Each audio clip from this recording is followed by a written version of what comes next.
నేనలా మా షాప్ దగ్గరికెళ్తుంటే మా మామ వచ్చేసి దిబ్బెరువుని మెత్తగా చేసుకుంటున్నాడండి. "ఏం మామయ్య ఎందుకిదంటే, నేను మిరపనారేస్తున్నాను రా" అన్నాడు. ఇంక నేను గూడా మీకు ఈ మిరపనార ఎలా ఏస్తారో చూపించడానికి మంచి ఛాన్స్ దొరికింది కదా అని చెప్పేసి మా మామకి చెప్పేసి వీడియో తీస్తున్నాను. Hi friends, welcome to UC wonders. మా ఊర్లో అయితే ఎవరు హార్మ్‌ఫుల్ ఫెర్టిలైజర్స్ ఏవి వాడరండి. మొత్తం ప్రకృతి ఇచ్చే ఫెర్టిలైజర్సే వాడతారు.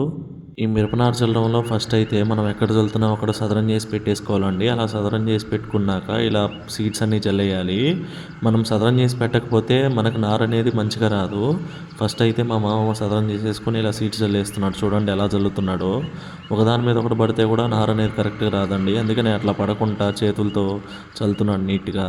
ఇలా నీట్గా మొత్తం చల్లేసాక మనం తెచ్చుకున్న దిబ్బెరువు అయితే చల్లాలండి. అది కూడా ఎలా చల్లుతున్నాడు చూడండి. మనం ఈ దిబ్బెరువుని ఫోర్స్గా చల్లామంటే ఒక సీడ్ మీద ఒక సీడ్ పడిపోయే ఛాన్స్ ఉంటుంది. అందుకనే మనం దాని మీద చల్లేటప్పుడు చాలా లేస్గా చల్లాలి, సున్నితంగా. ఈ మిరపనార అనేది మనకు కరెక్ట్గా 1 వీక్లో వచ్చేస్తుందండి. అలా వచ్చేసినాక మనం వాటిని పెరికి వేరే దగ్గర నాటుకోవాలి. అది నేను లాస్ట్ వీడియోలో చెప్పాను కదా, మిరపనార మనం కొనుక్కొచ్చామని. అలా అంత హైట్ వచ్చాక మనం పెరికేసుకొని వేరే దగ్గర నాటుకోవాలండి. ఇలా మొత్తం మనం తెచ్చుకున్న దిబ్బెరువుతో కప్పెట్టేసినాకైతే నీళ్ళతో తడిపేయాలండి. ఇలా నీళ్ళతో తడిపేసినా కరెక్ట్గా 1 వీక్ అయితే నార అనేది వచ్చేస్తుంది. ఇలా ఫార్మింగ్ గురించి మీకు తెలియనివి, నేను తెలుసుకున్నవి ఎన్నో విషయాలు ఎక్కడైతే అప్లోడ్ చేస్తానో మీరైతే లైక్ చేసి సబ్స్క్రైబ్ చేసేయండి.